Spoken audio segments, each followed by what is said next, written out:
Hello everyone, my name is Harsh and welcome to the talk Got Cookies, Cookie-Based Authentication Vulnerabilities. It's been a long that we haven't talked, so I hope that you will enjoy this talk, and once again, thank you for attending this talk. So we all got cookies. Whenever we see a web application, an Android application, or any kind of application that is utilizing an authentication and session management, there are multiple ways to basically to authenticate a user or to identify a user's valid session. One of the ways cookies, other can be authentication token, a client certificate, or anything, right? So today we are going to specifically talk about cookies. I often hack cookies whenever I eat cookies. So this is a kind of ironical thing. Uh, so a quick introduction about me. I'm a security consultant at Red Ant Labs and core pentest at Cobalt.io. I'm a lazy bug bounty hunter. So I used to do active bug bounty hunting for like a couple of years now, and right now I am like not that much active into bug bounties, but I still sometimes try to explore things out. I used to be in Bugcrowd's top 150 hackers. I might be somewhere up and down right now. I have authored multiple books on hacking in the past. I write security blogs on the Medium. You can go and check it out. Maybe you will find something which is useful to you. And I have spoken at the multiple security conferences, even with the Red Team Village before. So once again, thanks to Red Team Village for again inviting me for this talk. And I hope that everybody will enjoy it. So the agenda for today is going to be very simple. This is going to be a very small talk where we are going to talk about my approach towards hacking the cookies, because often I see that people just ignore that endpoint. This is a very big attack surface if you really know what to look for. And obviously the things that I'm going to tell you are not only the things that you can look for. You can obviously use your imagination to go beyond and beyond that thing. So agenda is really simple. We are going to look at introduction to cookies, and further we are going to talk about some vulnerabilities in the cookie-based authentication, some of the real life case studies and scenario where I'll be talking about my experience hacking cookies and cookie-based authentication, and how I was able to find some critical issues, found some really interesting issues with just analyzing the cookies in the right way. Some tips and tricks whenever you encounter the cookies next, and at last the good wrap up. So without any further ado, let's just move in directly to our first part, introduction to cookies. This is a simple little cookie monster, right? I usually eat such cookies, but when you look at the web application, there are cookies. A lot of application use cookies, and some of you might not be aware like what the cookies are, why they are used. So simply giving an idea about introduction to cookies. Cookies are nothing but a way to track the session. Let's say an application allows a user to log in, right? There's a user called Harsh, there's a user called Harsh B. Now, how you would identify that which user is currently logged in? How would you identify the state of that user? Let's say Harsh A has a bank balance of, let's say, $100 in his account, and Harsh B is having a bank balance of $200 in account. But what if the states are mismatched, and what if Harsh A is basically able to access the $200, right? So that's why to track the session, to identify which user is logged in and when it is logged in, what kind of access that particular user has, the researchers implemented a way called cookies. So cookies basically nothing but a way to first of the foremost task is to make sure that the authentication and kind of tracking the state of the application, whether the user is authenticated, whether the user is having access to particular thing, whether or not user is allowed to do certain tasks and things like that. Additionally, cookies are also sometimes used to fetch or display something of server side. Sometimes it is used to display the welcome banners. Sometimes cookies are used to control the language transformation for a complete web application. Sometimes cookies are used for just the tracking purpose only, where your goal is nothing, just to just like you see the analytics cookies and the tracking cookies, right? Some often you see pop-ups with that, or whenever you will see your dev console, you will see the cookies that are using such tracking cookies, application using such tracking cookies, right? So our focus today would be more around the authentication cookies, or the cookies which basically are tracking the state of the application, and the cookies which are basically displaying some data on the application's front end, or the cookies which are basically getting some data from the application's backend or something like that. And this is where we are going to cover most of our test cases, and there is a lot of test cases around it. This is again going to be a very small talk regarding, because to explain all the things, this is really simple. All you need to have is like identify application which is using cookies, not the auth tokens, bearer tokens, but main activities they are doing through cookies. Obviously you can look for similar vulnerabilities in the authorization token based or bearer token based application as well, but make sure that whenever you encounter the cookies based authentication next, you use this as a reference so that you can increase your attack surface, or you can get some benefit out of it. Now, whenever I see cookies, a lot of people, what they do is basically they check for very few things. If cookies are secure or not, let's say there is HTTP only flag set or not, there's a secure flag set or not, so that they can show that, okay, I can steal it via XSS, I can steal it over an unencrypted communication channel. Or sometimes people look at if they are using same site or not, so that if they can see if the CSRF is possible or not. So these are the limited attack vectors when most of the people or most of the beginners do when they look at the cookie-based authentications, right? Now, the thing that I'm going to show you next, the mind map that I'm going to show you next, is gonna give you a broader concept about what you can basically do when you see a cookie-based authentication. And we are going to look at all these issues one by one, obviously in theory, in discussion, not in the practical right now, given the time and everything. So we will be talking about what we can possibly do, how we can basically identify and how we can approach those issues, right? So now we are going to talk about vulnerabilities and cookie-based authentication. So next time, whenever you eat cookies, you will hack cookies as well. So this is a simple mind map. I know right now it's looking very small because of this is like just put in the slide. I'm going to show you it in my system itself right now. So there are like around 12 to 15 test cases, from cross-site scripting to sensitive data stored in the cookies to insecure deserialization, mass assignment. There are a lot of attack vectors that you might not have heard of, or you might have heard of, but you might have never tried in the cookies. And if you know already, that's really great thing. And if I am missing something, please feel free to add it on the comments or reach out to me on Twitter, so that we can make this mind map more and more better over the time. So in the last couple of months, when I used to do bug bounties, I did a lot of research to basically increase the attack surface from a single attacking point. Okay, so what I usually do is I take one endpoint. Let's say I'll take, for example, a security header. Let's say there's a header called, let's say, X forwarded 4. Now, my goal is to make sure that how I can basically use this particular header to maximize my attack surface, what I can achieve with it. I can bypass certain rate limit. I can try to bypass certain admin panels. I can try to use it for SSRF or things like that. Similarly, I got interested in these cookies because I haven't seen much attacks on the cookies or much reports around the cookies that I have done this from cookies, I have done that from cookies. There are a few reports talking about IDORs, talking about insecure cookies like missing flags and things like that. So I thought to do more research on it. So this is nothing new which I have invented. This is something that I have like searched, scrapped the whole internet to understand what are the possible attack vectors for the cookies. And this is what I present you right now. So let me quickly switch over to the mind map. I hope you are able to see it. And now let's just quickly have a look at various attack vectors.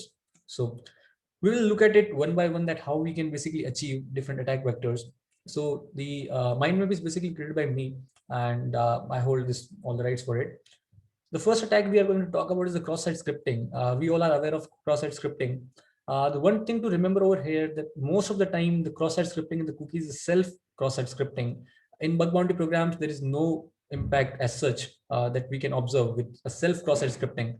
But when it comes to a pen test engagement, we have to ensure that we are reporting everything, and we are making sure that the client knows that whatever is happening in the application, right? So let's assume there is a parameter called name parameter, which reflects back in the application somewhere, right? Let's say there's a particular profile section where it says welcome Harsh, and this name parameter is controlled by cookies. Now, what you can do is you can try to change this name parameters value in the cookies to some access payload. Let's say svg onload equals to alert1, or some image src payload, and try to navigate back to this page and see if the access pop-up happens, right? If it happens, you have your self accesses over here. Now, the second question, how can I possibly increase the impact from self accesses to a good accesses? The answer is, if you can do this with the CRLF injection, right? So this is one way, that if the application is vulnerable to a get-based CRLF injection, where you can send a user and try to inject an arbitrary cookie and replace basically this name cookie or something like that, or do something, or basically add some header injection using CRLF, you can still try to achieve a good accesses using the self accesses that you found in the cookies, right? So always look for the ways to increase the impact. There are a lot of ways to basically increase the impact, and all you have to do is to look a little bit deeper, right? Now, this is again something that everybody, I hope so, that looks for these days, that insufficient session management, that session usually doesn't expire on the server side or both the server side on the client side. When I say server side, let's say I logged out from the application manually, or the application automatically expired or timed out. From UI, I'm no longer able to basically, explore the application as authenticated user. But if I have captured the token somewhere, let's say in the Burp Suite or something somewhere else, I can use those tokens to again perform all the actions. So this is from the server side only. And when I say both the server side and the client side, it simply means that the even if I log out, or even if application manually logs out from the UI, whenever I navigate back to the UI, I'm still able to explore it as authenticated user. Similarly, there is another issue called long session expiry. So let's say your session is not getting expired after, let's say, 2 hours, 3 hours, or a day or two. This is again a security issue, because a lot of application like banking application or any application containing the user sensitive data should follow the sessions best practices. So another one is session doesn't expire on the password reset and the change. These are the issues which you can also find out in the other authentication mechanism, like token based authentication mechanism as well. In the concurrent session, this is not basically a security issue, it's more of a security best practice that you are allowing multiple users to log in on the same application with the same username at the same time, and you should not allow that. So this is most of a best practice, and we usually report it case to case basis. This issue is not of a consideration for the bug bounty program for those who bug hunters are attending this talk. So this is something which you should avoid reporting the bug bounty programs. Now, session fixation is itself a big attack, and everybody knows about session fixation. So basically, in a nutshell, an attacker tries to trick the victim user, basically, so that the victim user to use a session identifier which is known to the attacker. So attacker would try to forge a session identifier of himself and try to lure the victim, or try to trick the victim to use that session identifier to basically fix the session of the victim user, so that the now attacker can also try and see what if he is able to basically gain access of the victim user session. Now, there comes some one of the interesting attack, which is also we are going to talk about the real life case study, that the priv escalation, horizontal and vertical priv escalation, is something that you can try to do. Let's say your application is using a multi-organization model. Let's say there is an organization 1, organization 2, organization 3, which are totally separate, right? And cookies are used to define that which organization a user can access. Let's say user Harsh can access organization ABC, and user Harsh B can access the organization XYZ, right? So this is defined by the cookies, let's say. Now, if there is a particular parameter which is defining this, I'll first try to alter that thing to see if my user can try to access Harsh A, can basically try to access the XYZ organization, which is actually accessible by Harsh B, right? So all you need to do is to simply look at the cookies and the various parameters in the cookies. A lot of people basically don't pay attention to the cookies and the different parameters, and you should always like start removing cookie parameters one by one to basically see that what all parameters are required and necessary, and on all those necessary parameters start looking for the various attack vectors. This is something that really is helpful and will allow you to find a lot of security issues itself. Now, when we talk about vertical priv escalation, assume that the cookies are used to determine the role of the user. I have found this n number of times, like not really n number of times, but like a plenty of number of times compared to that, where the role is defined in the cookies, especially in the past few years, not these days that you will see it rarely.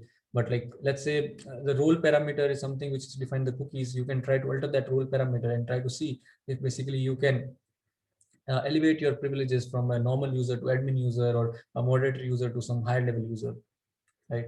Similarly, the lower users cookies can be used to access higher users cookies function, or try if similarly you can just replace the cookies and try to see if you can access those functionalities. It's more of a direct request, but yeah, you can still try it. Another one is the insecure direct object reference, the IDORs, the most famous and most interesting vulnerabilities for a lot of people, logical issues, access control issues, right? I am a big fan of IDORs, logical issues, missing access controls, and similar issues like that. So let's say your cookies are using some access defining parameters such as user ID. Let's say user ID is going in the cookies, let's say as 1, 2, 3, 4, 5. And what if I change it to 2, 3, 4, 5, 6? If I'm able to access that user, this is simple IDOR to can help me to perform account takeover as well, right? Missing security attributes, this is something that I gave example in start. So this is fairly simple, like HTTP only flag basically prevents this from stolen over. The scripting attacks such as cross-site scripting, this helps to be keep it secure so that it cannot be stolen over the unencrypted communication channel like HTTP or something like that. Same site flags, helps cookies in a way that it prevents CSRF attacks. So yeah, this is really important, but this is not the only attack vector that you should look for. Now, guessable or weak cookies are simply like the cookies which are generated are not that secure enough. Let's say somebody is using base64 cookies, or somebody is using usernames MD5 hash or some weak hashing, and you can try to identify which hash it is, and you can try to see, you can try to generate like hit and try to see if you can basically bypass the authentication. And always make sure that a strong cryptography with the proper salting is used, so that cookies are more secure enough and you cannot basically crack it, an attacker cannot basically crack it. Now, when it comes to session puzzling, so this is a kind of a very new attack, and you can obviously find it on the WASP SKF security knowledge framework, that whenever an application utilizes the same session variable for multiple purposes, this can be abused by an attacker to trick the application and perform the action as an authenticated or privileged user. So giving you a simple example, let's say when you initiate a forget password request, the application generates the session token. What if this session token can also be used for accessing the dashboards page? This is a simple example given in the WASP security knowledge framework. Okay, so if you will go and explore this, you will get a really good idea about how basically things work in that terms. Okay, so you can also give it a read on this. My Learn 365 day 17 talks about the cookie based vulnerabilities. I'll also share the link with you guys so that you can go and have a look about it. Now, this was something really surprising to me when I was looking and when I was reading this particular blog by this guy, that cookies can also be used to perform file inclusion. There are a lot of times when application uses cookies to call the files from the local system, right? And if those files are, let's say, header.php or something, let's say welcome.php is a banner file which is called by the application using cookies. What if I try to say dot dot slash etc password, or let's say I try to say dot slash footer.php or something like that? If I'm able to access that, this is a file inclusion. The scenarios are very rare. I myself never found this issue, but it's always good to check for. Maybe when you encounter application, such application which is using these kind of things, you might be lucky that day. Now let's move back to some other interesting attacks. Okay. So sensitive data stored in the cookies, there are a lot of times where I found that the application is using the base64 encoded data as a PII data, let's say your birth of date or date of birth, sorry, and your email addresses, your passport and something like that. And these are not secured by HTTP only flag. Now an attacker can use cross-site scripting to basically steal your sensitive information, like your PII information, like your mobile number, addresses and things like that. So make sure that these things are not stored in the cookies. Even if you do store, make sure these are encrypted properly so that nobody can decrypt them and can use them, right? Session donation is a kind of attack which is more of like you are donating your original session to the victim user, and then victim is basically logged in as your user. This is relevant when the application has some certain functionality where if I allow a victim user to log into my application, there will be some function which will execute and something will happen. You can go to book.hacktricks.xyz and try to know more about session donation attacks. I never found this myself as well these days, but I keep looking for such issues because you never know that when you will find something interesting. Now, cookie length violation. So this can cause buffer overflow. This can cause basically overflow attacks or can cause crashing in the application. According to the HTTP references, there are certain things. Every kind of server have their own cookie length, and there are lengths defined. And if you try to violate that cookie length, let's say there's a session cookie which is of allowed characters are like 10,000 characters long. A cookie can be 10,000 characters long, for an example.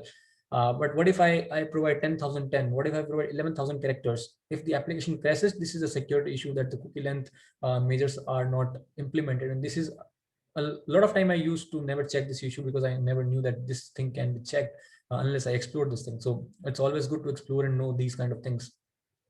Now, often there are some application like some PHP based application that use serialized cookies or serialized objects, and you can always look for the insecure deserialization, and you can try to write your own scripts and things like that. And there is a simple lab kind of thing which is given on the Portsfigure Web Security Academy, which you can go and check out.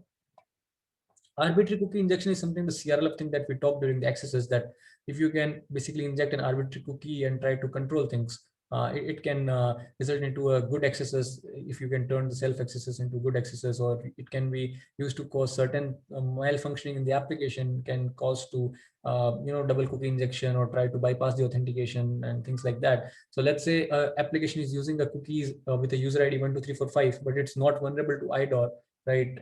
It is not allowing me to access 23456. But what if I inject the double cookies, and in the second cookie I allow the 23456, and the application now allows me to access, let me allow the access of 23456. This is a security issue again, indeed, and this should be always taken care of and should be always checked.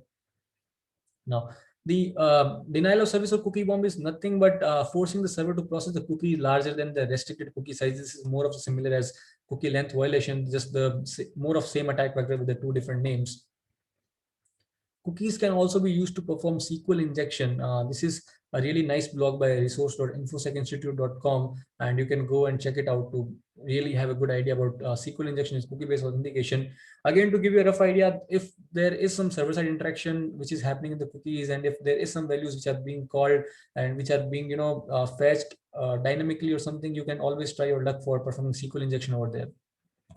Now, mass assignment is nothing but more of a parameter pollution kind of attack. We'll see what parameter pollution is over here so that you will get a good idea, right? So let's say that the cookies utilize a parameter called user ID to retrieve some data of a user, or let's say allow you to log in with that particular user.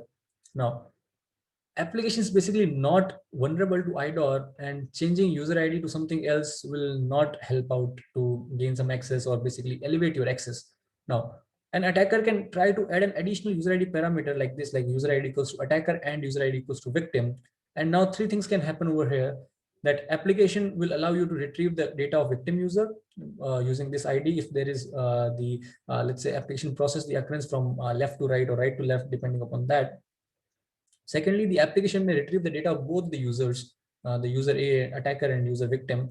And the application is not vulnerable and doesn't return anything except for just returning the attacker's data or maybe just giving some error.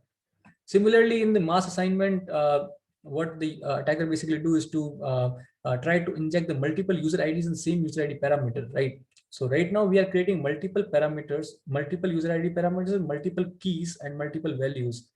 In mass assignment, what I will be doing is I'll be creating single user ID, and I will be creating an array like, let's say, attacker, comma, victim, comma, Harsh, comma, ABC, comma, XYZ. So this is more of a mass assignment over here, right? So now there is an authentication bypass. Cookies are not validated. Always remove the cookies whenever you test an application. You can use Autorize for it. You can use any other like Metrics or something, Auto Repeater, which one you like the most. And just simply try to access the resource by removing the cookies and see if you can basically access it. Make sure that there is no headers like authorization header or no non-guessable headers are present, which are basically defining the access control or defining the authorization state. So yeah, if there is only cookies which are defining the authorization state, you should always check for this particular issue. Then there are some cryptographic specific attack like CBC, MAC, and ECB encryption, padding Oracle attacks. And the really great description is given over the book.hacktrick.xyz, and Pentester Lab has also some references around it. So make sure that you go and check it out. And so this is basically, in a nutshell, is a more of an attack vector when we talk about the cookie-based authentication. So I'll just give you a quick overview again, just to make sure that we haven't missed out anything. We started from cross-site scripting, talked about how we can convert the self-accessors into good accessors, insufficient session management, fixation, pre-escalation, and IDORs. We talked about missing security attributes, guessable and weak cookies or weak cryptography in the cookies, session puzzling, file inclusion, SQL injection, session donation, session violation, and things like that. So basically we covered a lot of attacks initially, where we discussed that there are a very few attacks, let's say just checking for the cookies attributes or just checking for the IDORs. Now we have like a bunch of attacks which we can go and check for the issues whenever we see a cookie-based authentication. So this thing is also can be found on this repository on the GitHub called Harsh Bothra / Learn365. So there is two things. This is the mind map which you can go and find over. All you have to just click over here. And also there is some notes on the cookie-based authentication vulnerabilities. Whatever we discussed, most of the things are also written over here. So these are the 21 test cases which you can basically perform whenever you see cookie-based authentication. Also, the mind maps link is there in this, and also there are some references which you can follow to make sure that you go beyond whatever is written on this particular page. And this is the mind map which you can go, this is available on the internet, you can go and access it. So this is basically about the various attack vectors in the cookie based authentication. Now let's just move back to our presentation. So some real life case studies, there is really nothing much, but I'll talk about one or two case studies which will be helpful for you guys somewhere around the line. So there was an application, and I have talked about this issue in one of my talk called broken cryptography and account takeovers, where basically in the cookies there was a role parameter was basically sending the value in the format like, if there is a user with the lower privilege, it will send 00. If it is moderator, it's 01. It's manager, it's 11. It's admin, if it's a manager, it's 10, and if it's an admin, it's 11. So basically it's an this octal form, binary form, that 01 is like 1, 11 is your 2, and 10 is your 1, and 00 is your 0. So 0 to 2 is something which we basically talk about. So 0, 0, 0, 0, 1 is 1, 1, 0 is 2, 1, 1 is 3. So basically 0 is the lowest user and the 3 is the admin user. So I logged in as a normal user. I noted that this is parameter which is going on. So what I basically did is I changed this 00 to 11, and I navigated the application's admin page, and I was successfully able to access it. Once I used to refresh, it will change the state back to the normal. I was not sure that why this is happening when I was not. If you navigate simply, it will allow you to access. But if you will do a hard refresh, it will just give you back to your normal privileges. And then using the admin access, I was able to change the privilege of my lower user to admin user and gain a persistence access. This was a critical issue indeed, because there was no user interaction involved at all. I have also found during the pentest engagement the cookie-based accesses, which I use CRLF injection to turn into a good access, which I give you example during discussing the findings. So there was a get-based basically injection, CRLF injection, which was allowing me to inject the arbitrary cookies. I just injected a double cookie, and this double cookie was also rendered. So it was like, hey Harsh, and then the payload from the second cookies, and it executed the payload. Now it's good accesses. It was a reflect accesses. Cookies were not protected by HTTP only flag. We were able to perform session hijacking, and again, indeed, a high severity issue there. So these are some of the normal studies, case studies, quick case studies, that what you can achieve with chaining the issues. So never stop whenever you find a low hanging fruits, or whenever you find something which of medium severity, high severity, try to, even if it's a critical, try to see what you can do next. Let's say you found a remote code execution in a user session, try to pre-escalate to admin user if the bug bounty programs or pen test engagement allows you to perform a lateral movement, right? Try to see if you can map more and more systems out of it. Try to see if you can find more local vulnerabilities from a remote attacker's perspective, and try to see if you can get a good foothold in the network. So always make sure that no security issues are low, no security issues are critical unless you make them lower critical. So make sure that you always look for changing the issues, changing the vulnerabilities as much as you can. And yeah, this is the simple tips that I can give you, that whenever you look at the cookies, make sure that you look for how the session management happens, how they are handling the cookie generation. Is there any kind of role parameters being passed? Is there any kind of privileges parameters being passed? Is any kind of sensitive information in the cookies? Remove the cookies, check if it's accessible without authentication and things like that. So with this, this comes to the end of the talk, and I hope you enjoy this really short talk. And you can always reach out to me on the following channel. You can get in touch at my website, Twitter, Instagram, Medium. You can write email to me. I will try my best to respond at early as possible. And I'll be available at the Discord to answer all your queries. And yeah, thank you for listening to me. Have a nice day, and looking forward to see you guys in the very next conference. And have a again nice day. Thank you.